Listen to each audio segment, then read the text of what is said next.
Hello, my good friends. How are you today? May God bless you all. I will not introduce anything. You guys watch the video and feel it, then let's evaluate together. The rain came down in sheets, a silver curtain turning Seattle's central district into a sea of mud and shadow. Amara Coleman stood on a makeshift stage, her boots sinking into the churned earth, her voice cutting through the storm.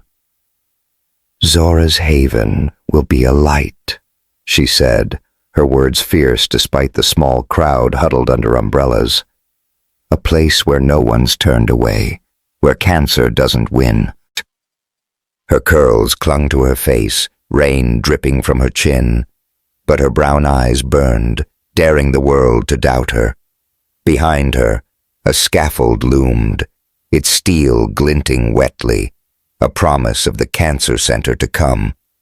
She spoke for her father, James, who'd fought pancreatic cancer and lost, leaving her and her mom, Lena, drowning in debt. She spoke for every family crushed by bills for the hope she'd buried under hospital shifts. The crowd was thinner than she'd hoped, spooked by whispers of fraud tied to the project. Donors shifted, their faces blurred under hoods, and Amara's heart sank. She glanced at Lena, frail in a wheelchair near the stage, her smile steady despite the chill. Jada, a young volunteer with a sketchpad tucked under her arm, adjusted a banner, her ponytail dripping. Noah Ellis stood at the edge, his suit soaked, his gray eyes locked on Amara, like she was the only thing keeping him grounded. They'd built this dream together, a haven for his sister, Zora, taken by leukemia. But now, something felt wrong. A groan split the air, low and guttural, like a beast waking. Amara's head snapped up. The scaffold swayed, bolts loose, a beam tilting dangerously. Her breath caught, her locket, holding James's faded photo, swinging free. "Move!" she screamed, waving at the crowd. "Get back!" People scattered, umbrellas tumbling, but Jada was still near the stage, oblivious, and Lena's wheelchair was stuck in the mud, her hands trembling. Amara's heart seized, a scream building in her throat. She sprinted, mud sucking at her boots, her hands outstretched. The beam fell with a sickening crack, dirt spraying like blood. Amara dove for Lena, shielding her mother's body as debris rained down. Jada cried out, her leg pinned under steel, her sketchpad buried. Amara's hands tore at the mud, splinters biting her skin. Lena's faint cough, her only lifeline. "Hold on, Mama," she sobbed, her voice raw. A figure slid beside her, rain-soaked and bleeding. Noah. His arm was cut, blood mixing with mud, but his face was fierce. "Amara, I've got you," he said, grabbing the beam. "Help me lift." They heaved, mud slipping under their feet, the steel shifting inch by inch. Jada's leg came free, a bystander pulling her clear. But Lena was deeper, her breathing shallow. Amara's hands burned, her locket a pulse against her heart. Noah's arm trembled, his voice steady despite the strain. "We're not losing her." They lifted again, the beam rising just enough. Amara dragged Lena free, her mother's weight light, too light, in her arms. Lena coughed, her eyes fluttering, and Amara wept, holding her close, mud and tears one. "You're safe," she whispered, her voice cracking. Noah sank beside her, his breath ragged, his hand finding hers. Their eyes locked, rain blurring their features, and Amara felt it. A fire, fierce and alive. She leaned in, their lips meeting in a desperate rain-drenched kiss, raw with fear and love, their bodies pressed close, a defiance of the storm. The crowd's shouts broke through, security guards swarming, their boots pounding. Jada, limping, clung to a volunteer, tears mixing with rain. Lena stirred, her hand weak but warm, and Amara held her tighter, her locket glinting under the storm's dim light. Noah's arm circled her, blood staining his sleeve, but his eyes were steady, a promise she felt in her bones. Someone had done this. loosened the bolts, turned hope into chaos. But as Amara looked at Noah, his face etched with love, she knew they'd face it together. The rain slowed, the storm breaking, but their story was just beginning. 3 months earlier, Amara Coleman was just trying to keep her head above water. At 29, she was a nurse at Harborview Medical Center, pulling double shifts to cover Lena's lupus meds and the $80,000 debt from her dad's cancer fight. Their Central District apartment was a lifeline, its walls papered with James's old jazz posters, the air thick with memories of his saxophone. Amara loved it. But the rent ate her paychecks, and Lena's flares, days when her joints locked, kept Amara up at night, worrying they'd lose even this. Her paintings, vibrant with blues and golds, gathered dust in a corner. As a kid, she'd dreamed of art school, her canvases alive with jazz-inspired swirls, but James's illness had changed that. Nursing was steady, a way to pay the bills, and she was damn good at it. Patients called her their sunshine, her laugh easing pain, her hands gentle as she adjusted IVs. But beneath her smile, a heaviness lingered. She carried a locket, a silver oval with James's photo, his grin warm as summer. It was her anchor, a piece of him she wore through every shift. One night, rain tapping the hospital windows like a friend, Amara was on the graveyard shift, her scrubs wrinkled from hours on her feet. She hummed a jazz tune, Blue Moon, her dad's favorite, as she moved through the ward, the monitor's steady hum, a quiet song. Her phone buzzed, a text from Lena. "Home soon, baby. Love you." Amara typed back, "Soon, Mama. Rest up." Lena would be awake, her hands too stiff to sleep, worrying over bills Amara hid from her. At the nurse's station, her co-worker Keisha leaned over, her voice a whisper. "Heard about the VIP in 312? Billionaire been out for weeks. Big money, girl." Amara's lips quirked, uninterested. "Just another soul needing care," she said, grabbing a chart. Wealth meant nothing to her. Her world was here, in the beep of machines, the weight of her locket, the promise to Lena they'd make it. She headed to room 312, the chart reading Noah Ellis, coma, yacht accident. To her, he was no different from Mr. Dawson, the elderly patient she'd winked at earlier, or the kid she'd drawn a cartoon cat for. The room was dim, lit by a single lamp casting a warm glow. Monitors flickered, green lines tracing a steady heartbeat. A basin of warm water steamed on a tray, a clean towel folded beside it. Amara set her chart down, her fingers brushing the locket as she took a breath. Bathing a coma patient was routine, but the stillness always felt heavy, like tending to someone caught between worlds. She hummed softly, Blue Moon fading into the air, and approached the bed. Noah Ellis lay there, his face striking even in sleep. Dark hair fell across his brow, matted from weeks untouched, and a faint scar curved above his lip, a story she could only guess. His chest rose and fell, slow and even, the gown loose against his frame. Amara spoke, her voice a gentle thread. "You're safe here, Mr. Ellis," she said, more for herself than him. Seattle rains got a way of washing worries away. She unbuttoned his gown with care, folding it back to reveal pale skin.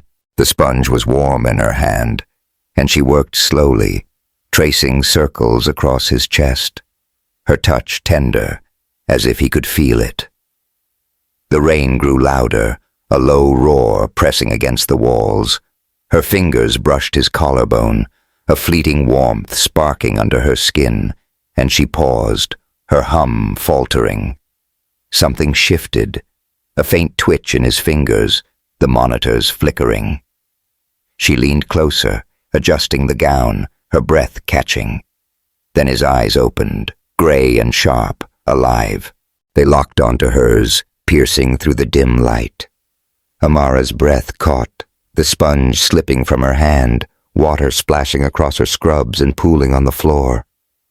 "You're awake," she whispered, her voice barely a sound, her heart a wild drum. Noah blinked, his gaze clouded but intense, like a man surfacing from a dream. "Who are you?" he rasped, each word a struggle, his voice rough from disuse. Amara froze, caught between shock and instinct. His eyes held her, searching, and she saw something. Gratitude, confusion, a spark that felt like more than chance. She pressed 2 fingers to his wrist, his pulse racing, strong but uneven. "You're okay," she said, steadier now, though her hands trembled. "I'm Amara, your nurse. Just hold on." He tried to speak again, his lips parting. "You brought me back," he murmured, the words faint, almost lost to the rain. His head tilted, his eyes never leaving her, and for a moment the room shrank to just them. The monitor's hum, a distant echo. Amara's cheeks warmed, her scrubs clinging damply to her knees, the spilled water a small chaos at her feet. She reached for the call button, her fingers slipping once before pressing it hard. "Doctor," she said into the speaker, her voice tight. "Room 312's awake!" Footsteps pounded down the hall, a flurry of nurses and Dr. Hayes bursting through. Amara stepped back, her breath shallow as they crowded around Noah, their voices a jumble. "Check his pupils," Hayes said. "BP 140/90, Keisha called. Noah's lids fluttered, his gaze finding Amara again. A fleeting anchor before exhaustion claimed him, pulling him into a lighter sleep. Keisha grabbed Amara's arm, her eyes wide. "You did this? He's been out for weeks and you woke him?" Amara shook her head, her throat tight. "I just bathed him," she said, but the words felt thin, like they couldn't hold the weight of what had happened. Dr. Hayes nodded at her. "Good work, Coleman. Your care made a difference." She forced a smile, her hands still shaking, the sponge forgotten on the floor. Slipping out, she closed the door, the hall quiet again, the rain a steady whisper. Her locket felt heavier, James's face a silent question. What had just happened? She leaned against the wall, her damp scrubs cold, replaying Noah's eyes, gray as the storm, alive in a way that stirred her soul. "You brought me back," he'd said, and though she couldn't untangle it, she knew this was different. A beginning she hadn't sought, a miracle born in the rain. The next week, Amara was still reeling. Noah, recovering in a private wing, sent for her. She found him sitting up, less pale, his dark hair neat, an IV tethered to his arm. "Amara Coleman," he said, his voice clear, deliberate. "I owe you everything." She shifted, uneasy under his gaze, her fingers grazing her locket. "Just my job, Mr. Ellis," she murmured, checking his chart. Pulse steady, vitals strong. "Call me Noah," he said, a smile breaking through, soft and unguarded. "And it's more than your job. You woke me." Her throat tightened, sensing this moment was a thread pulling her somewhere new. He spoke of the accident, a yacht torn by a coastal storm, waves stealing weeks from him. Doctors marveled at his awakening, but he looked at her, his voice low. "It was you, Amara. Not just medicine." Her breath caught, and she adjusted his pillow, her hands busy to hide the flush creeping up her neck. "Don't go making me a hero," she said, half teasing. "I've got enough on my plate." He laughed, a sound that warmed the room. "Fair, but I'm building something, a cancer center, Zora's haven for my sister. I need someone real, someone people trust. Will you help me?" Amara froze, his words a spark in the quiet. A cancer center, free care, no bills like the ones that crushed her family. It was her dad's dream, her fight. but she was just a nurse, drowning in debt with a mom to care for. "I'm not the right person," she said, her voice small. Noah leaned closer, his eyes steady. "You woke me, Amara. You're exactly who I need." She saw Lena's tired smile, the apartment's thin walls, and felt a tug, hope, sharp and unfamiliar. "I'll think about it," she said, slipping out, her sketchbook a quiet weight in her bag. As she left, the rain kept falling, a rhythm matching her heartbeat, whispering that her life was about to change. So, did that scaffold collapse, have you gripping your seat, or was Amara and Noah's rain-soaked kiss the moment that stole your breath? Drop a comment with what hit you hardest. If you're loving this fiery love story, hit subscribe to catch the next part. Amara and Noah's journey is just getting started, and trust me, you don't want to miss what's coming. Thanks for reading, and I'll see you in the next one. The jazz club in Seattle's Central District was a warm glow against the rain-soaked night, its neon sign buzzing softly. Inside, the air hummed with the wail of a saxophone and the clink of glasses, smelling of bourbon and fried catfish. Amara Coleman sat at a corner table, her sketchbook open, her pencil dancing across the page. She was sketching the logo for Zora's Haven, a spiral of blues and golds, inspired by her dad's jazz riffs. Across from her, Noah Ellis leaned back, a coffee mug in his hand, his gray eyes fixed on her work. "That's it," he said, his voice warm, like he was seeing her soul on the paper. "It's perfect, Amara." She glanced up, her curls loose tonight, catching the dim light. "Don't get all mushy on me, Ellis," she teased, but her smile betrayed her. It had been 2 weeks since she'd agreed to help with Zora's Haven, and working with Noah, late nights in community centers, takeout boxes piling up, was starting to feel like more than a job. He was different from what she'd expected, not some slick billionaire, but a guy who laughed at her triple-shot latte orders and remembered Lena's favorite cornbread recipe. Still, she kept her guard up. His world, money, power, wasn't hers, and she'd learned the hard way that trust could burn. The club was alive, couples swaying to the music, the air thick with chatter. Amara's pencil paused as a drop of rain slid down the window, catching the neon glow. She'd been on edge since Noah woke from his coma, his words, "You brought me back," echoing in her head. The hospital called it a miracle, but whispers followed her now, nurses like Keisha joking she was the billionaire's angel. Amara didn't buy it. She was just a nurse, scraping by, her locket with James's photo her only anchor. But Noah's faith in her, his push to make her Zora's Haven's heart, stirred something she hadn't felt in years. Hope, maybe, or something scarier. Noah leaned forward, his sleeve brushing her sketchbook. "You're not just good at this," he said, his voice low, cutting through the music. "You're a damn artist, Amara. Why'd you stop painting?" Her throat tightened, her fingers grazing the locket under her scrubs. "Life happened," she said, her tone sharper than she meant. "Dad got sick, bills piled up. Art doesn't pay for lupus meds." He nodded, his eyes steady, not pushing. "Fair. But this logo, it's your dad's music, isn't it?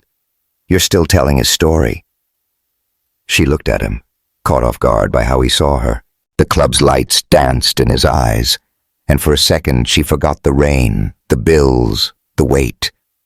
His hand rested on the table, inches from hers, and she felt a pull, like gravity. Her pulse quickened, her body leaning in, but a loud laugh from the bar snapped her back.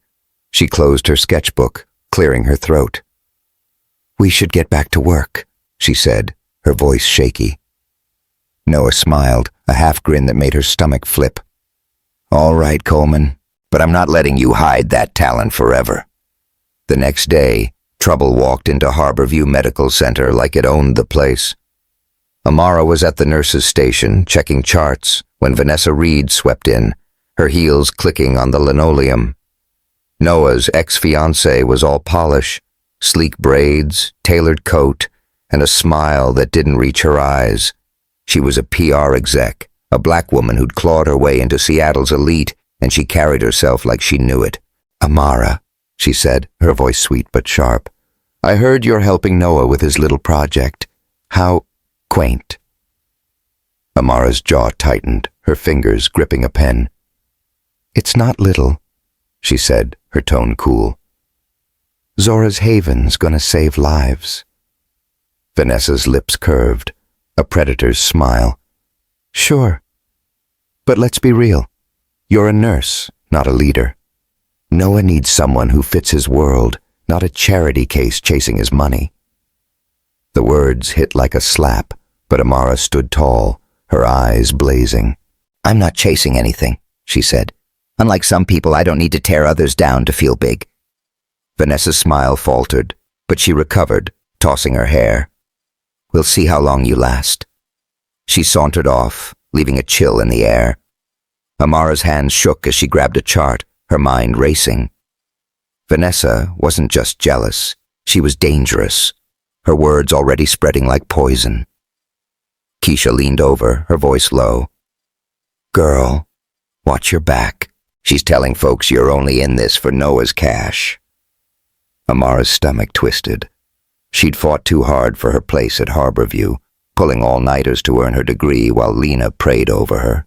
The idea that her colleagues thought she was hustling Noah made her blood boil. She wanted to snap back, but she swallowed it, heading to check on Mr. Dawson, her favorite patient. His frail smile eased her, but Vanessa's venom lingered, a shadow she couldn't shake.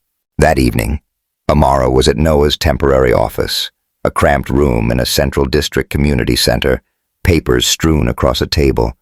Rain pattered outside, a steady rhythm that matched her mood.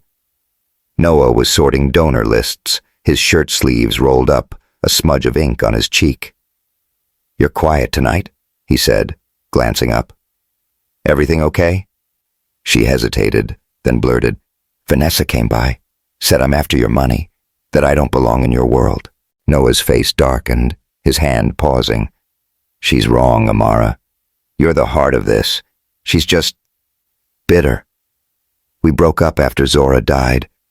She couldn't handle my grief." Amara nodded, but doubt gnawed at her. "It's not just her. People at work are talking too. I've been busting my ass to prove myself, and now they think I'm some gold digger."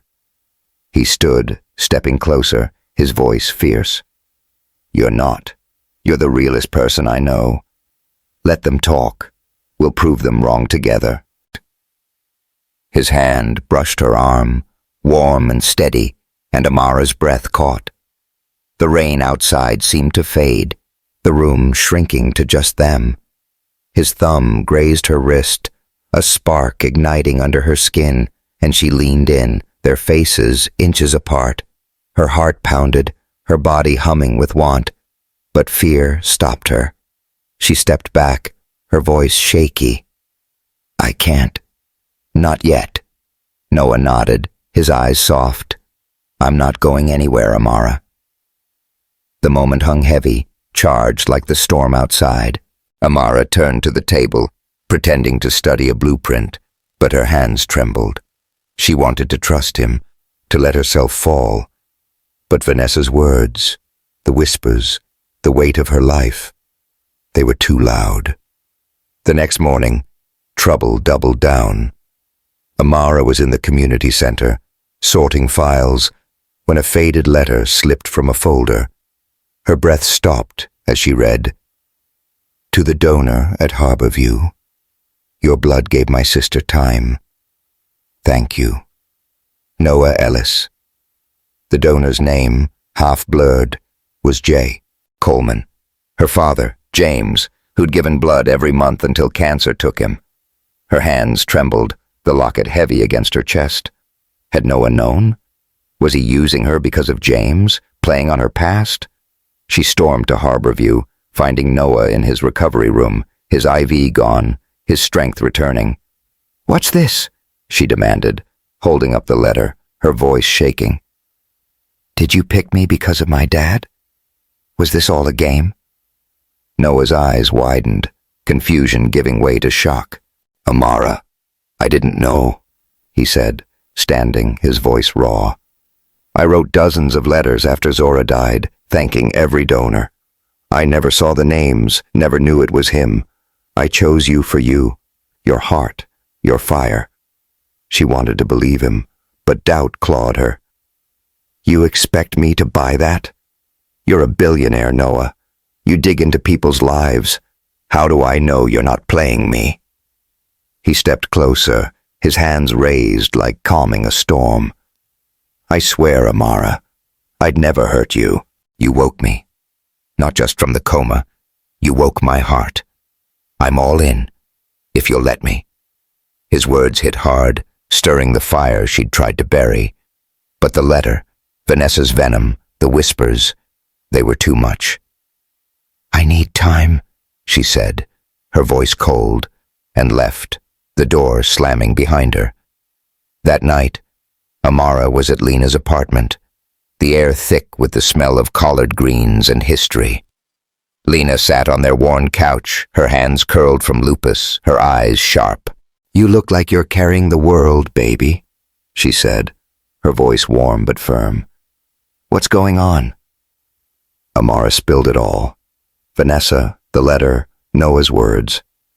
Lena listened, her face softening. "That boy's got a good heart," she said. "But you're scared, Amara. Scared to trust, scared to lose like we lost your dad. Don't let fear steal your chance." Amara nodded, tears stinging, but her mind was elsewhere. She pulled out her sketchbook, flipping to a half-drawn face. Noah's, his scar vivid, his eyes alive. She wanted to believe Lena, to believe Noah, but the letter burned, a question she couldn't answer. As she sketched, her phone buzzed. A text from an unknown number. "Stay away from Zora's haven, or Lena pays." Her blood ran cold. She glanced at Lena, asleep now, her breathing uneven. Amara's hand tightened around her locket. James's face a silent vow. Someone was watching, waiting. Vanessa's rumors, the letter, now this, it was all connected. She thought of Noah, his touch, his promise, and her heart tore. Could she trust him, or was he part of the storm closing in? Outside, the rain kept falling, a steady whisper, but Amara's world had shifted. She stood, her boots scuffing the floor, and looked out the window. A shadow moved across the street, gone in a blink. Her pulse spiked. Whoever was out there, they'd underestimated her. Amara Coleman wasn't running, not from Noah, not from Zora's haven, not from the truth. The hospital room was a cocoon of quiet. The rain outside Harborview Medical Center, a soft whisper against the windows. Amara Coleman stood by Noah Ellis's bedside, her blue scrubs faintly wrinkled, her curls tied in a loose bun. The air carried the sharp tang of antiseptic, softened by the warmth of her presence. A basin of warm water steamed on a tray, a sponge resting beside it, and the monitors hummed their steady song, green lines tracing Noah's heartbeat. Amara's fingers brushed the locket at her neck, her dad's photo, James Coleman, a silent anchor. She hummed Blue Moon, the jazz tune her father used to play, its melody weaving through the dim light. Noah lay still, his dark hair matted, a faint scar curving above his lip. He'd been in a coma for weeks, a billionaire caught in a yacht accident. But to Amara, he was just another patient, another soul needing care. She spoke softly, her voice a gentle thread. "You're safe, Noah," she said, more for herself than him. "Seattle's rain'll wash your worries away." She unbuttoned his gown with care, folding it back to reveal pale skin. The sponge was warm in her hand, and she moved slowly, tracing circles across his chest, her touch tender, as if he could feel it. Her hum deepened, the jazz filling the room like a prayer. She didn't know why she sang. Maybe it was James, his saxophone echoing in her bones. Or maybe it was the weight of the night, Lena's lupus flare keeping her up, the bills piling higher. Her fingers brushed Noah's collarbone, a warmth sparking under her skin, and she paused, her breath catching. The monitors flickered, a faint twitch in his fingers breaking the stillness. She leaned closer, adjusting the gown, her curls falling forward. Then his eyes opened, gray and sharp, like Seattle's sky after a storm. They locked onto hers, piercing through the dim light, and Amara's breath caught, the sponge slipping from her hand. Water splashed across her scrubs, pooling on the floor. "You're awake," she whispered, her voice barely a sound, her heart a wild drum. Noah blinked, his gaze clouded but intense, like a man clawing back from a dream. "Who are you?" he rasped, his voice rough, each word a struggle. Amara froze, caught between shock and instinct. His eyes held her, searching, and she saw something. Gratitude, a spark that felt like fate. She pressed 2 fingers to his wrist, his pulse racing, strong but uneven. "You're okay," she said, steadier now, though her hands trembled. "I'm Amara, your nurse. Just hold on." He tried to speak, his lips parting. "You brought me back," he murmured, the words faint, almost lost to the rain. His head tilted, his eyes never leaving her, and the room shrank to just them, the monitor's hum fading. Amara's cheeks warmed, her damp scrubs clinging to her knees. She reached for the call button, her fingers slipping once before pressing it hard. "Doctor!" she called, her voice tight. "Room 312's awake!" Footsteps pounded down the hall, Dr. Marcus Hayes and Keisha bursting through. Amara stepped back, her breath shallow, as they crowded around Noah, their voices a jumble. "Check his pupils," Marcus said. "BP 140/90, Keisha called. Noah's lids fluttered, his gaze finding Amara again, a fleeting anchor before exhaustion pulled him into a lighter sleep. Amara pressed herself against the wall, her heart still racing, the sponge forgotten on the floor. What had just happened? Noah's eyes, his words, they'd shifted her world, and she wasn't ready. 3 weeks later, Amara was neck-deep in Zora's haven, the cancer center Noah was building for his sister Zora. The project was a lifeline, a chance to honor James's fight, but it came with shadows. Vanessa Reed's rumors that Amara was after Noah's money had spread like wildfire, reaching Harborview's break room. Colleagues whispered, their eyes sharp, and Amara's temper flared. She'd fought too hard for her place, a black nurse in a world quick to judge, and now her work on Zora's haven was tainted. She stood in a Central District community center, rain pattering outside, sorting donor lists with Noah. The room smelled of coffee and soul food, collards and cornbread from a nearby food truck. Noah was scribbling notes, his sleeves rolled up, a smudge of ink on his cheek. "You're killing it with that logo," he said, glancing at her sketchbook, where the jazz-inspired spiral glowed. "It's like you bottled your dad's music." Amara's lips quirked, but her heart was heavy. "Thanks," she said, her voice flat. "But it's hard to focus when everyone thinks I'm hustling you." Noah's hand paused, his eyes meeting hers. "Vanessa's poison," he said, his voice low. "She's hurt, Amara. I broke things off after Zora died. She wanted me to move on, but I couldn't. She's lashing out, but it's not about you." "It feels about me," Amara said, her voice sharp. "I'm the one getting side eyes at work, Noah. I've been grinding my whole life, and now I'm the gold digger. It's bullshit." He stood, stepping closer, his presence warm. "You're not. You're the heart of this, Amara. Let's prove them wrong, together." His hand brushed her arm, a spark igniting, and Amara's breath caught. The rain outside seemed to hush, the room shrinking. His thumb grazed her wrist, her pulse racing, and she leaned in, their faces inches apart. Her body hummed, a fire she hadn't felt in years, but fear stopped her. She stepped back, her voice shaky. "We should get back to work." Noah nodded, his eyes soft. "Whenever you're ready, I'm here." That night, Amara was at a jazz festival in the Central District, a rare break. The street was alive with food trucks and murals, the air thick with fried catfish and laughter. She stood by a stage, Jada Coleman, her mentee, a nursing student with a knack for art, beside her, sketching the crowd. Jada's pencil danced, her braids swinging, and Amara smiled, seeing her younger self. "You're getting good," she said, nudging her. "Keep that up. You'll be in a gallery." Jada grinned. "Only if you show your stuff too, Amara. That mural you're planning for Zora's Haven, it's fire." Amara's chest warmed, but doubt lingered. Her mural, a tribute to James, with jazz swirls and black faces, was her heart on canvas, but painting again felt like tempting fate.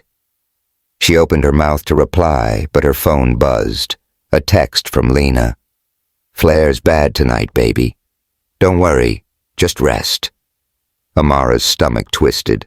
She typed back, "I'm coming home." But her eyes caught Noah across the festival, leaning against a food truck, his gray eyes finding her through the crowd. He walked over, a plate of cornbread in his hand. "Thought you could use this," he said, offering it, his smile easy. "Festival's got your vibe. Jazz, art, soul." She took the plate, their fingers brushing, a spark shooting through her. "You're stalking me now?" she teased, but her voice was soft, her guard slipping. "Only the good kind," he said, his grin wicked. They stood close, the music wrapping around them, and Amara felt it, a pull, like the tide. The rain started again, a light drizzle, and Noah stepped closer, his jacket shielding her. "Come on," he said, nodding to a quiet alley by the stage. "Let's talk." In the alley, the rain fell harder, soaking her curls. Noah wiped a drop from her cheek, his thumb lingering, and Amara's breath hitched. "Noah," she said, her voice trembling. "I'm scared." "Scared to trust you? Scared to lose this?" He cupped her face, his eyes fierce. "I'm scared too, Amara. Losing Zora gutted me. But you're waking me up, not just from the coma. I'm all in, if you are." Their lips met, a fierce, rain-soaked kiss, her body arching into his hands gripping her waist. The rain mingled with their breaths, a fire burning through the cold, and Amara felt alive. Her fears melting, they broke apart, gasping, her forehead against his, the world fading to just them. The next day, Amara was at Harborview, her mind still on the kiss, when Jada burst into the break room, her eyes wide. "Amara, I found something," she said, holding a hospital memo. "It's about Vanessa. She's been meeting with Sylvia Kane, a board member. They're pushing to cut Zora's Haven's funding." Amara's blood ran cold. Sylvia Kane, a name her dad had mentioned years ago, tied to Brooks Biotech, the company he'd worked for before his death. "What else?" she asked, her voice tight. Jada handed her the memo, her hands shaking. "It mentions a cover-up, something about a drug trial gone wrong. Your dad's name came up, Amara. James Coleman." Amara's heart pounded, her locket heavy. She confronted Noah in his office, the memo trembling in her hand. "What's this?" she demanded. "Vanessa's working with Sylvia Kane, and my dad's tied to it. Did you know?" Noah's face paled, his eyes scanning the memo. "I had no idea," he said, his voice raw. "Sylvia's been on the board for years, but I never trusted her. If she's linked to your dad, We'll find out, Amara. I swear. She wanted to believe him, but the memo, the letter, Vanessa's rumors, they were a storm she couldn't navigate. I'm trying, Noah, she said, her voice breaking. But this is too much. He stepped closer, his hand hovering near hers. We'll face it together. No secrets. That evening, Amara was at the community center sorting files when her phone buzzed. A new text from the unknown number. Back off Zora's Haven, or your mural's next. Her pulse spiked, her eyes darting to the window, where rain blurred the street. She thought of the mural, her heart on canvas, and Noah, his kiss still burning on her lips. Then she found it, a forged email in Noah's files, claiming he planned to sell Zora's Haven's land for profit. Her stomach dropped, doubt clawing her anew. Was Noah who he seemed, or was he part of the shadows closing in? The gala was a glittering trap, a chandelier-lit ballroom in downtown Seattle that screamed money and power. Amara Coleman stood at the edge of the crowd, her dress a bold cascade of blues and golds, inspired by the jazz swirls of her mural for Zora's Haven. The fabric hugged her curves, her curls loose and glowing under the lights, but her hands clenched, her locket, a silver oval with her dad's photo, warm against her chest. She was here to pitch Zora's Haven to donors, to prove she belonged. But the air felt heavy, like the rain-soaked streets outside were pressing in. Vanessa Reed had orchestrated this, her sleek braids and tailored gown commanding the room. She moved among the donors, her smile polished but cold, whispering just loud enough for Amara to catch fragments. A nurse leading a cancer center? Ambitious, but unqualified. The words stung, slicing at Amara's confidence. She'd poured her heart into Zora's Haven, her mural, a tribute to her dad, James Coleman, already gaining buzz in the Central District. But here, among Seattle's elite, she felt like an outsider, a black woman under a microscope. Noah Ellis was supposed to be here, his presence a shield, but he was late, caught in a last-minute meeting Vanessa had conveniently arranged. Amara's stomach twisted, doubt creeping in. The forged email she'd found last week, claiming Noah planned to sell Zora's Haven's land, burned in her mind, even though she wanted to believe it was a lie. She stepped to the podium, her voice steady despite the eyes boring into her. Zora's Haven is for my dad, she said, her words clear. For every family crushed by bills, turned away because they're not rich enough, I'm here to make sure no one fights alone. A donor, a gray-haired woman in pearls, raised a hand. Ms. Coleman, what qualifies you to lead this? You're a nurse, not a director. Amara's chest tightened, but she held her ground, her eyes blazing. I'm qualified because I've lived it. My dad died of cancer, buried under $80,000 in debt. I know what it's like to lose everything. That's why Zora's Haven matters. The room murmured, some nods, but Vanessa's lips curved, a silent jab. Amara stepped down, her hands shaking as whispers spread. She's a nobody, playing above her station. She slipped to a balcony, the cool rain a relief on her face, her sketchbook clenched tight. Had Noah set her up to fail, or was Vanessa just that good at twisting the knife? Back at Harborview Medical Center, Amara was barely holding it together. The gala had been 2 days ago, and the fallout was brutal. Donors were pulling back, spooked by Vanessa's rumors, and Amara's colleagues were colder, their side eyes sharper. She was checking an IV for Mr. Dawson, her favorite patient, when Keisha leaned over, her voice low. Heard Vanessa's telling folks you faked your mural designs too, saying you're riding Noah's coattails. Amara's jaw clenched, her fingers tightening on the IV line. Let her talk, she said, her voice tight. I know my work. But the doubt was a weight, heavy as the locket she wore. She thought of Noah, his gray eyes, his promise to face this together, but his absence at the gala stung, and the forged email, the threatening text, Back off Zora's haven, or your mural's next, kept her up at night. She needed to trust him, but trust was a leap she wasn't sure she could make. That evening, Amara was at her Central District apartment. The air thick with the smell of Lena's collard greens.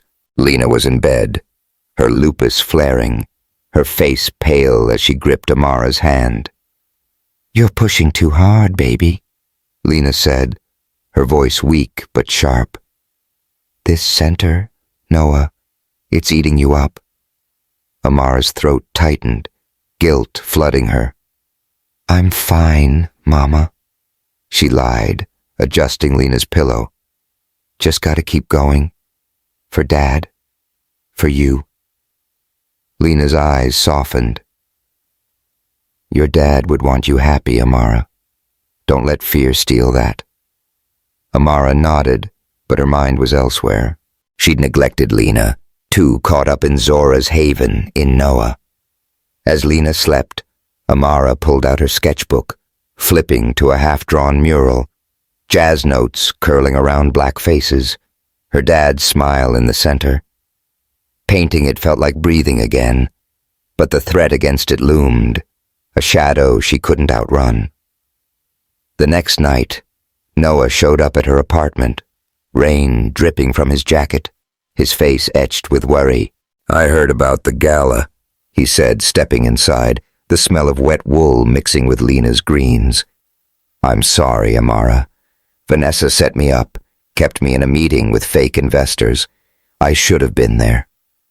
Amara crossed her arms, her voice cold. "You should have.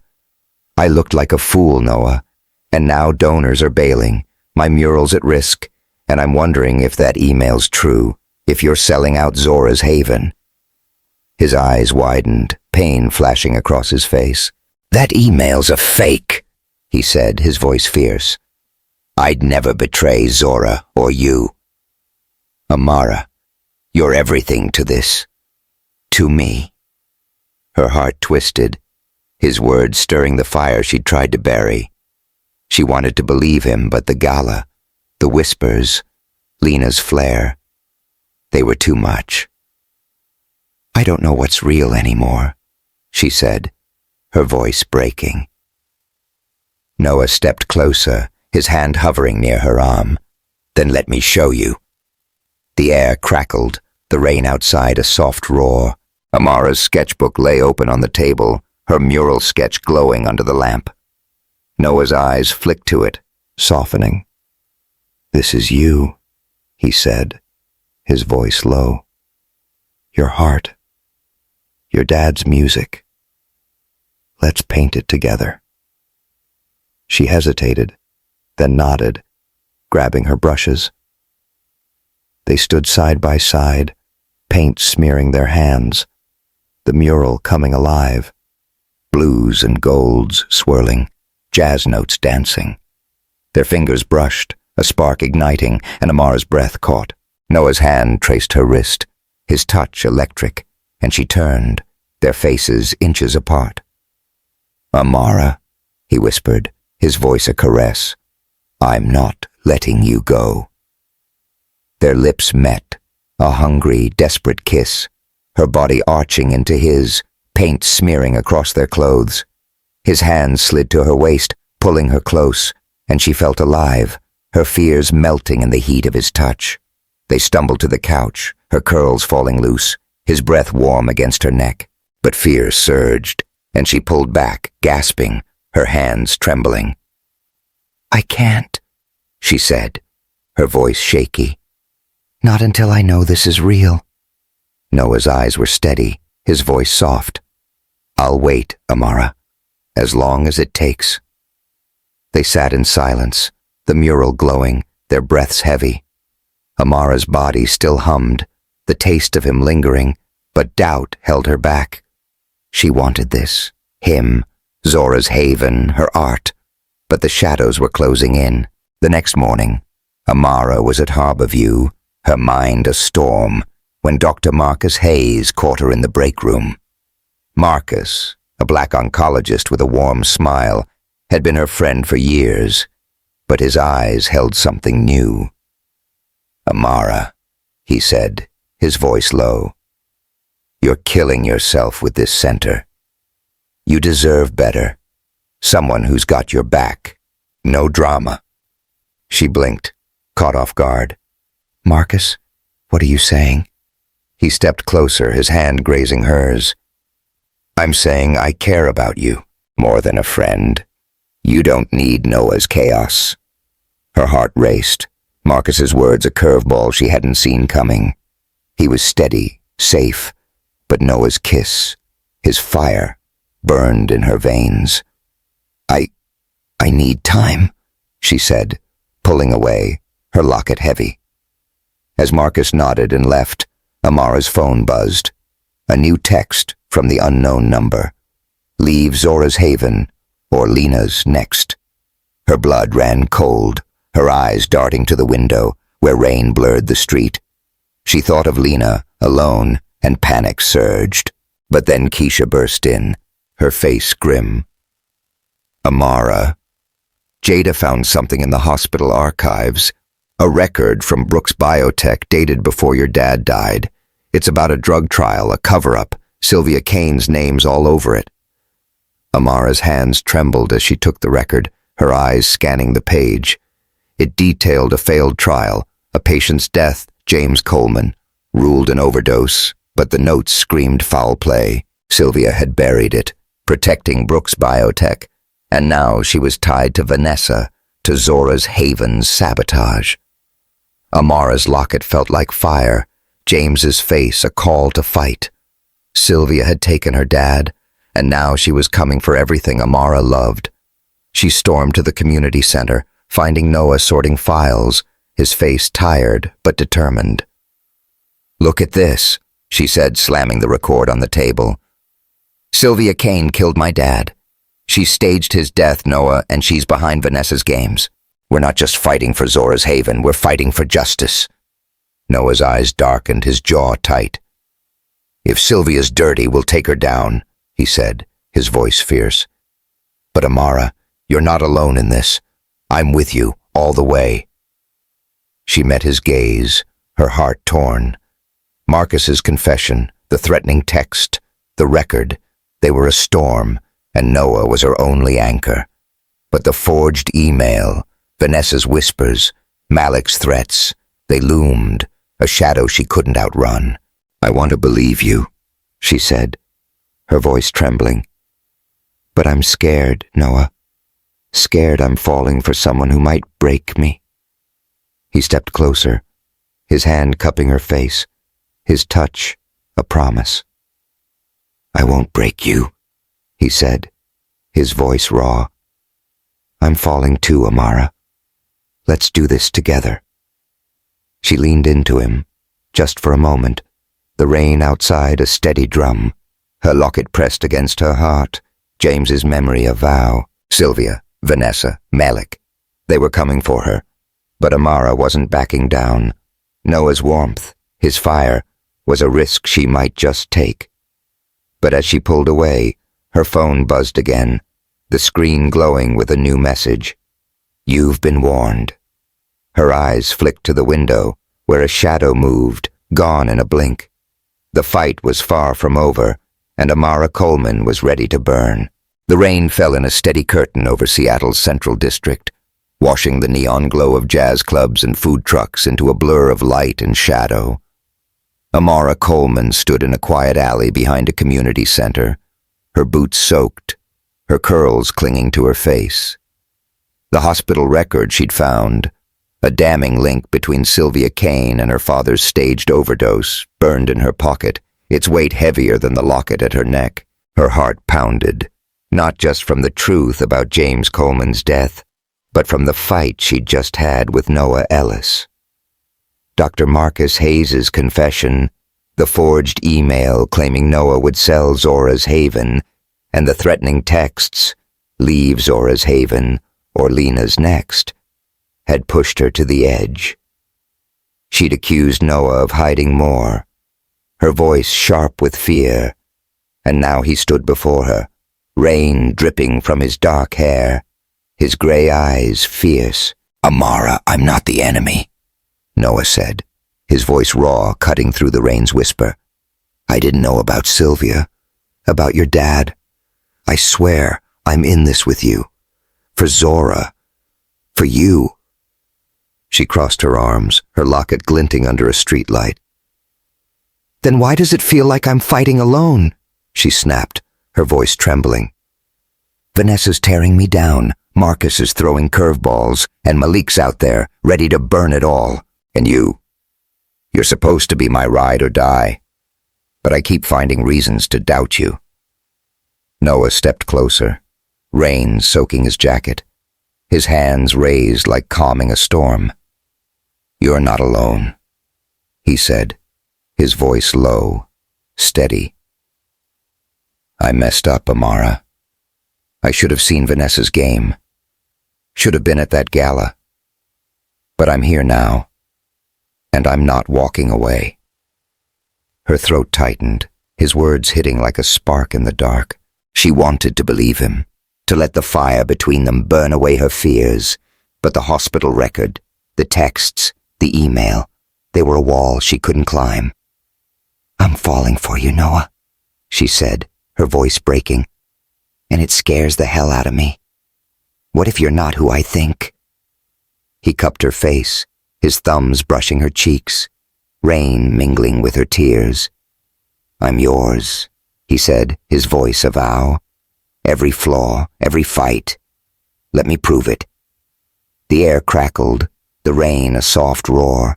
Amara's breath hitched, her body leaning into his, and their lips met, fierce and unyielding, a kiss that drowned the storm. His hand slid to her waist, pulling her close, her curves pressed against him, her fingers tangling in his wet hair. The kiss was fire, raw and hungry, her fears melting in the heat of his touch. They stumbled against the alley wall, rain soaking their clothes, their breaths heavy, a rhythm matching the city's pulse. She pulled back, gasping, her eyes locked on his, her body still humming. This doesn't fix everything, she whispered, her voice shaky. Noah's smile was soft, his forehead against hers. I know, but it's a start. The next morning, Amara was at Harborview Medical Center, her mind a tangle of Noah's kiss and Sylvia's crimes. The hospital record had confirmed Sylvia Kane's role in James's death, a staged overdose to silence his whistleblowing on Brooks Biotech's failed drug trial. Amara's locket felt like fire, James's memory a call to fight, but she needed proof to take Sylvia down. She was checking charts when Jada Coleman, her mentee, burst in, her braids swinging, her eyes wide. Amara? I dug deeper, Jada said, holding a USB drive. Found emails in the hospital's old server. Vanessa's been wiring money to Sylvia's accounts, funneling it through fake donors to tank Zora's haven. Amara's blood ran cold, her hands trembling as she took the drive. You're sure? She asked, her voice tight. Jada nodded, her face grim. There's more. Sylvia's name's on a payment to a fixer. Same guy tied to your dad's case. It's all connected. Amara's heart pounded, her locket heavy. She called Noah, meeting him at the community center, rain pattering outside. The room smelled of coffee and soul food, fried catfish from a nearby truck. Noah scanned the emails, his jaw tight. This is it, he said, his voice fierce. Sylvia's been playing dirty for years, and Vanessa's her pawn. We take this to the board, we end them. Amara nodded, but doubt lingered. What about Malik? She asked. He's still out there, Noah. That last text, he's not done. Noah's hand found hers, warm and steady. We'll handle him. Together. That afternoon, Amara confronted Vanessa at a sleek downtown coffee shop, the air thick with espresso and tension. Vanessa sat at a corner table, her tailored coat pristine, her smile smug. Amara, she said, her voice dripping with fake warmth. Come to beg for a truce? Amara slid the USB drive across the table, her eyes blazing. I've got your emails, Vanessa. You and Sylvia funneling money, sabotaging Zora's haven. It's over. Vanessa's smile faltered, her hands trembling. You don't know what you're messing with, she said, her voice low. Sylvia's untouchable, and you're just a nurse playing hero. Amara leaned forward, her voice steady. I'm my father's daughter. He fought for the truth, and so will I. You're done, Vanessa. Vanessa stood, her chair scraping, but fear flickered in her eyes. You'll regret this, she spat, storming out, her heels clicking like gunfire. Amara's hands shook, but she felt it. A fire, fierce and alive. She was close, so close, to justice for James. That evening, Amara was at the community center, sorting files, when Malik Turner slipped through the door, his eyes bloodshot, his artist's hands twitching. Her estranged cousin hadn't been seen since his last threat, and now he stood before her, a ghost from her past. Amara, he said, his voice low. I need to talk. She crossed her arms, her locket glinting. You've got some nerve, she said, her voice sharp. Threatening me, Mama? What do you want, Malik? He hesitated, his face crumpling. I messed up, he said, his voice breaking. Vanessa paid me to scare you, to plant that email about Noah, but I found something.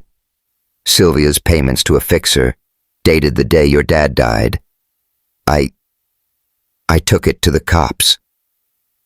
Amara's breath caught, her eyes searching his. Why now? She asked, her voice trembling.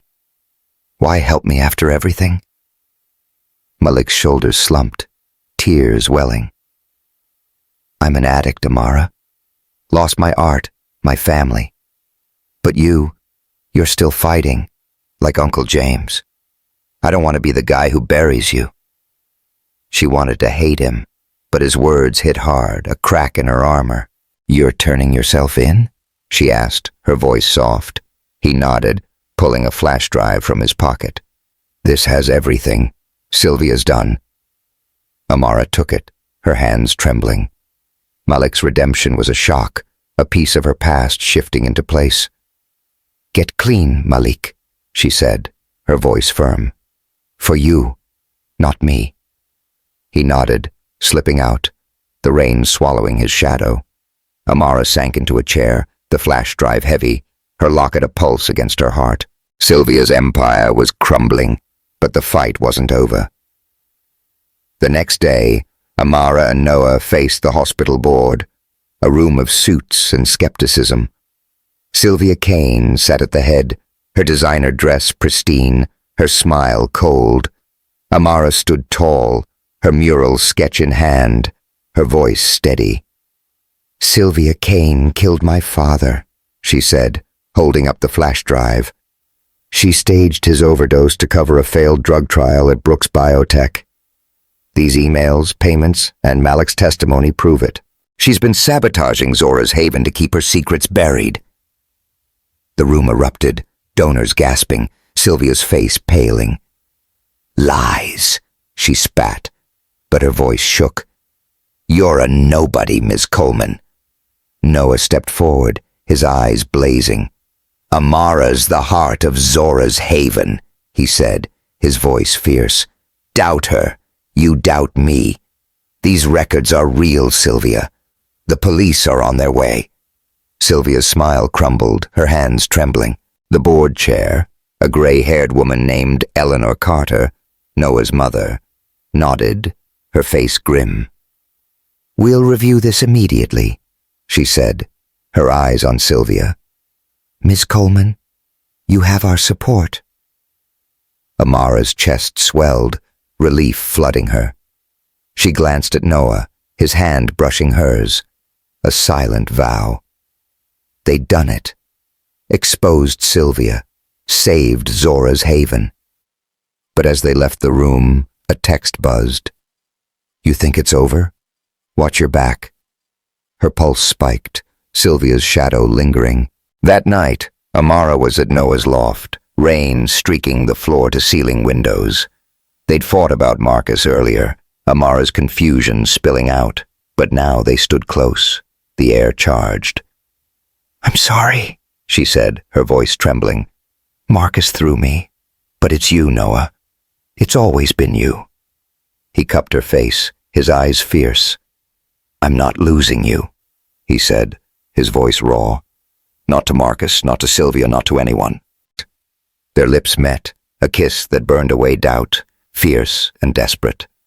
They stumbled to the couch, her body arching into his hands tracing her curves, paint still smudged on her fingers from her mural. The rain outside was a soft roar, their breaths a melody, each touch a note of trust. They moved together, a dance of fire and need, their bodies a canvas painting a love that needed no words. As they lay tangled, candlelight flickering, Amara's locket pressed against his chest, her heart full. "I'm all in," she whispered, her voice steady. Noah's smile was soft, his fingers tracing her cheek. "Me too, Amara. Forever." The next morning, Amara was at Lena's apartment, the air warm with the smell of cornbread. Lena sat up, her lupus eased, her eyes bright. "You did it, baby," she said, squeezing Amara's hand. "Your dad's proud." Amara smiled, tears welling, but her mind was on Sylvia. The police were closing in, Malik's evidence airtight, but Sylvia had vanished, her accounts frozen. Amara pulled out her sketchbook, flipping to her mural, a riot of jazz and hope, James's smile at its heart. She and Noah were close, so close, to finishing Zora's haven, to justice. But the final text, Sylvia's shadow, loomed. Amara's locket glowed, a vow to end this, with Noah by her side. The morning sun broke through Seattle's gray, casting a golden glow over the central district. Amara Coleman stood in the atrium of Zora's haven, her mural, a vibrant cascade of jazz notes and black faces, her dad's smile at its heart, shining on the wall. The cancer center gleamed, its white walls and rose gardens a beacon for families who'd known too many bills, too much loss. Today was the grand opening, and the air buzzed with laughter, the smell of fried catfish and collard greens drifting from food trucks outside. Amara's locket, holding James Coleman's photo, rested warm against her chest, a silent vow fulfilled. It had been a month since Sylvia Kane's empire crumbled. The hospital record, Malik Turner's testimony, and Jada's emails had exposed her crimes. James's staged overdose, a fixer's payment, a decades-long cover-up at Brooks Biotech. Sylvia's arrest had made headlines, her designer dresses swapped for a jumpsuit, her cold smile gone. Vanessa Reed's career was dust, her sabotage of Zora's haven laid bare, her trial a footnote.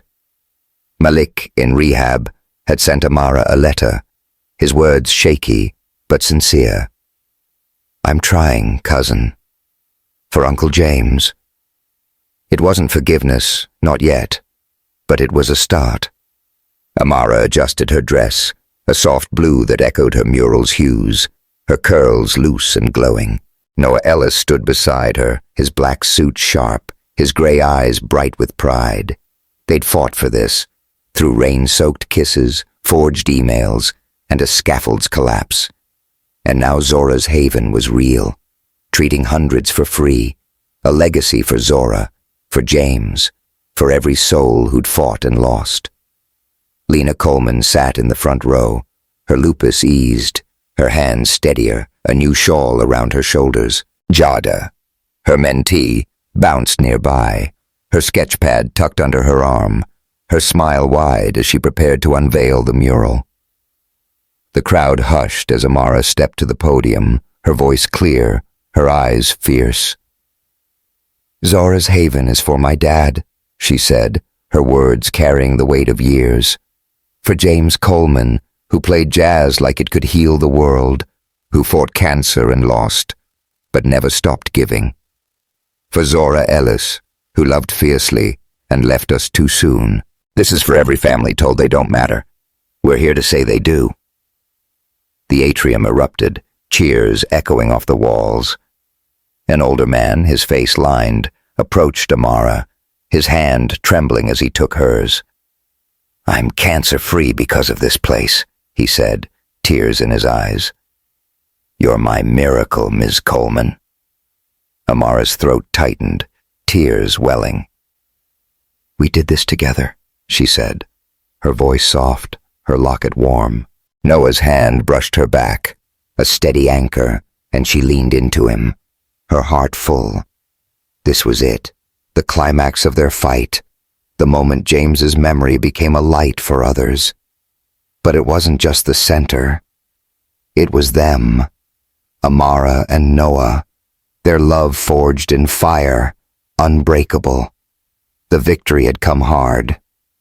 2 weeks after Sylvia's exposure, Amara and Noah had faced the hospital board one last time, presenting Malik's flash drive and Jada's emails. Eleanor Carter, Noah's mother, had led the charge, her social worker grit shining as she demanded Sylvia's ouster. The board, once skeptical, rallied behind Amara, funding Zora's Haven fully. Amara's mural had drawn crowds, her art gaining a spot in a Central District gallery. 3 pieces sold to fund Lena's care and a qui to Tien Mang Ten James for black artists. Noah had merged his biotech firm with Zora's Haven, ensuring free care for decades, a promise kept to his sister. But the real triumph was personal. Amara stood in Lena's new apartment, a cozy space near Zora's Haven, its windows open to lilacs. Lena, stronger now, taught art classes at the center, her hands weaving stories of jazz and resilience. "Your dad's here," Lena said, her eyes on the mural, her voice thick. "I'm so proud, baby." Amara hugged her, tears warm, the locket a quiet pulse between them. She'd reclaimed her art, her family, her heart.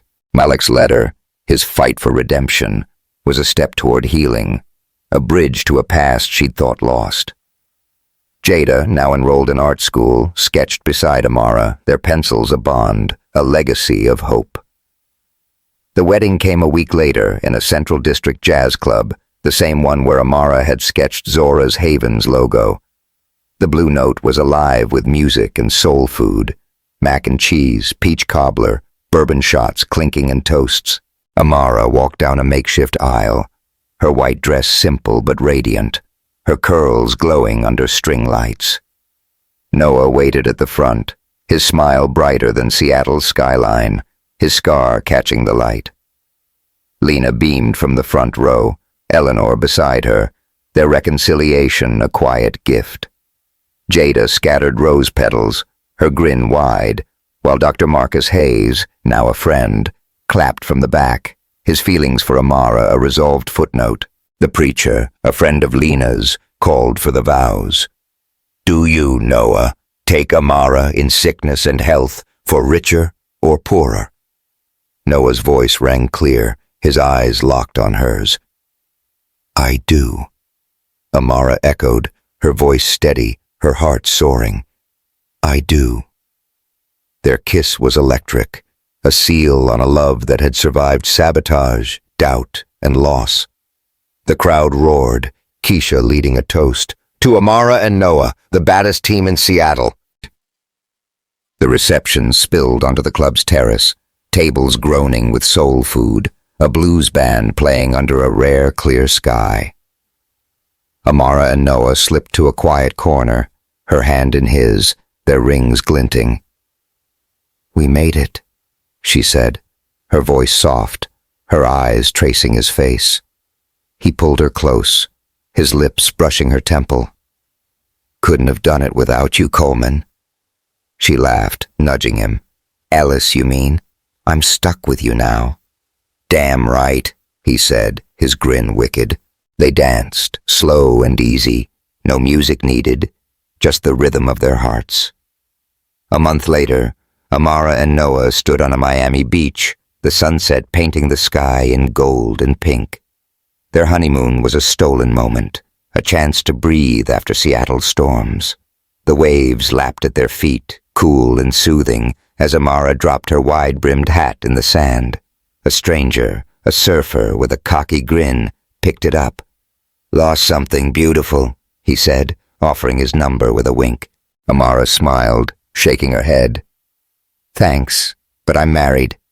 She glanced at Noah, who was pretending to scowl, his arms crossed. The surfer shrugged, walking off, and Noah pulled her close, his voice teasing. "He's lucky I didn't deck him." "Jealous much?" Amara laughed, pushing him playfully. "Always," he said, catching her hand, kissing her knuckles. "You're mine, Amara Ellis." She leaned into him, her bare feet sinking into the sand, the sunset wrapping them in warmth. "And you're mine, Noah. Forever." That night, under a canopy of stars, they danced on the beach, her head against his chest, his heartbeat a steady drum. The waves whispered their vows, and Amara felt it. A love fierce and true, born from a coma's miracle, tempered by fire. Their bodies moved like the tide, each touch a promise etched in salt and sand, their kiss a melody of trust and need. She thought of their journey, from a jazz-soaked hospital room to a haven's light, from doubt to devotion. James's legacy lived in Zora's haven, in the Qui Tu Tien Mangton James, in the patients who'd never faced debt.